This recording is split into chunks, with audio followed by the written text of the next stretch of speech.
Assalamualaikum, apa kabar teman-teman semua? Semoga sehat selalu ya. Nah teman-teman, pada video kali ini ya gue mau sharing tentang kejang dan demam pada anak teman-teman. Ini berdasarkan pengalaman gue ya. Gue juga punya anak gue kebetulan kejang ya. Dua-duanya, yang satu tuh waktu itu kejang dan yang kecil semalam kejang teman-teman. Semalam banget ya. Kebetulan kan sekarang lagi musim batuk pilek ya teman-teman ya. Rata-rata anak tuh batuk pilek, demam, akhirnya kejang. Nah, gue pribadi teman-teman, dulu waktu anak pertama gue kejang ya ketika umur sekitar hampir 2 tahun, itu panik ya teman-teman ya. Jadi langsung gue bawa ke UGD. Padahal waktu itu gue juga kerja di UGD. Jadi gue bawa, pas gue pulang dinas ya gue balik lagi ke rumah sakit, gue bawa ke UGD. Ya gue pakai BPJS.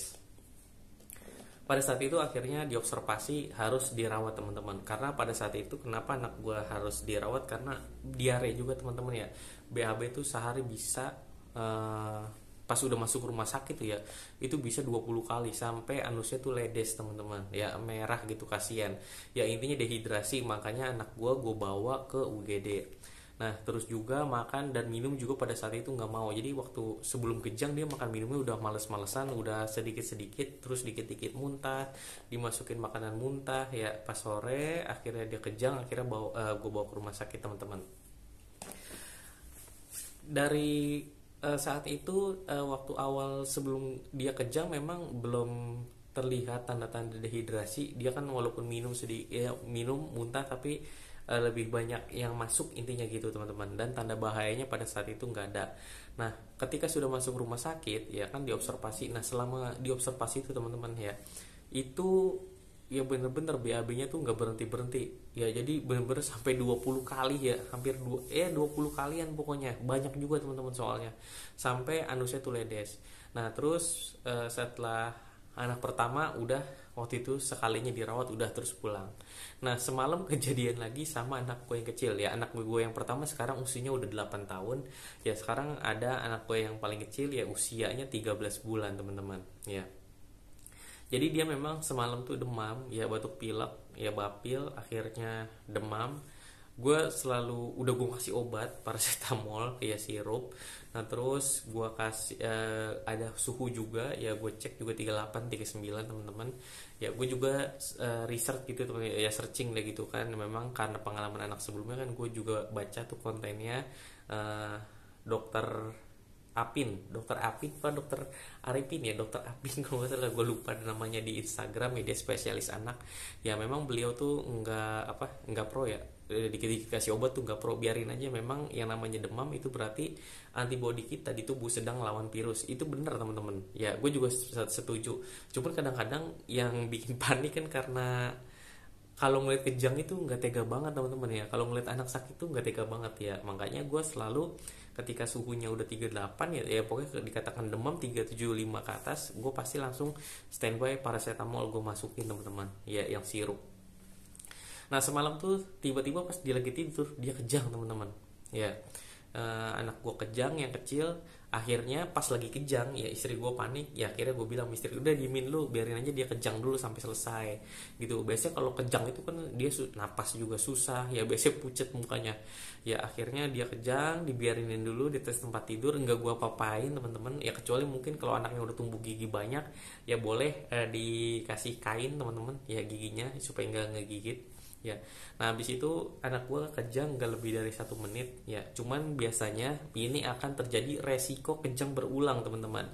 Sepengalaman gue dinas di IGD seperti itu ya. Akhirnya gue langsung masukin ini teman-teman, Prorisub teman-teman ya. Ada paracetamol sub, ada Prorisub teman-teman, bisa lihat ya dosisnya tuh beda. Kalau PCT sub tuh 160, kalau ibuprofen ya Proris itu kalau nggak salah 125 mg ya. Itu kebutuhan anaknya disesuaikan dengan berat badan dan usia teman-teman. Teman-teman lihat aja di Google ya, untuk kebutuhan teman-teman berapa tuh anaknya.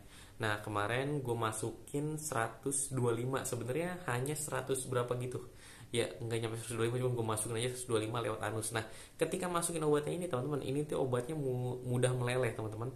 Jadi pas obat pertama gue masukin kagak berhasil. Nah akhirnya yang gagal ini gue taruh freezer teman-teman, freezer gue taruh. Nah yang obat kedua tuh langsung masuk, berhasil teman-teman. Nah abis setelah itu anak gue bisa tidur pules ya, walaupun gue juga sedikit was-was ya, ini bakalan kejang lagi nggak. Nah setelah beberapa menit ya, ya lama juga sih, setengah jam mungkin ya, hampir 1 jam ya. Ini suhunya mulai turun teman-teman ya. Alhamdulillah sampai pagi ini ya, alhamdulillah kondisinya membaik ya. Kenapa nggak gue bawa ke UGD ya? Pertama, anak gue yang kecil ini yang semalam kejang, dia tuh makan masih mau, minum masih mau, muntah nggak ada, muntah pun keluarnya reak teman-teman ya. Jadi kalau anak itu atau nggak bayi, dia tuh nggak bisa uwe gitu teman-teman, dia tuh ngeluarin reaknya lewat muntah ya. Biasanya muntahnya jadi kayak berlendir gitu teman-teman. Nah itu yang gue pahamin ya. Yang kedua, dia BAB-nya juga nggak mencret, makan mau, minum juga mau ya.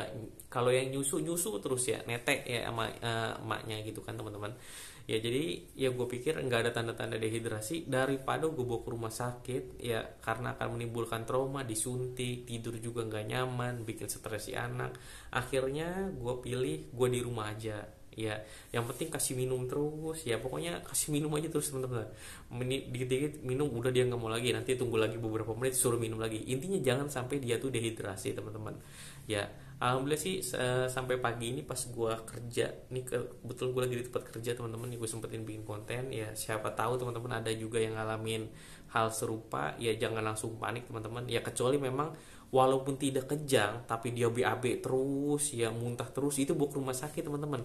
Jadi nggak seolah-olah hanya karena kejang dibawa ke rumah sakit, enggak ya. Jadi kalau dia nggak kejang tapi BAB-nya nggak berhenti, nggak ada yang masuk makanan, muntah terus ya, itu udah langsung bawa ke rumah sakit ya.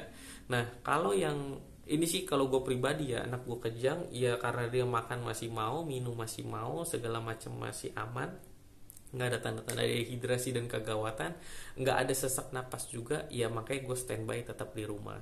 Buat teman-teman yang anaknya kejang ya, jangan panik, usahakan ya kasih minum, susuin terus, yang ASI susuin terus ya, sedikit-sedikit kasih air minum. Mungkin makan tuh nggak terlalu mau ya, jadi makan yang penting masuk aja walaupun sedikit ya. Misalnya sekarang jam 7 makan sedikit aja nyemil ya, nanti habis itu nggak mau ya udah ntar lagi jam 8 kasih makan ya. Jadi sedikit-sedikit aja teman-teman ya. Memang nggak akan mau ya, namanya orang sakit kan mulutnya pasti nggak enak. Kita aja yang dewasa kadang-kadang kalau sakit itu makan itu rasanya pahit ya, begitu juga dengan anak teman-teman ya. Tapi teman-teman ingat, buat yang punya anak ya, terus dia nggak ada nggak ada kejang tapi BAB-nya cair terus deres, minum sedikit muntah ya, itu langsung segera dibawa ke rumah sakit, jangan sampai tunggu dehidrasi ya. Mungkin itu aja sih teman-teman pengalaman dari gua ya, sharing gua kali ini. Sehat selalu buat teman-teman semua. Wassalamualaikum warahmatullahi wabarakatuh.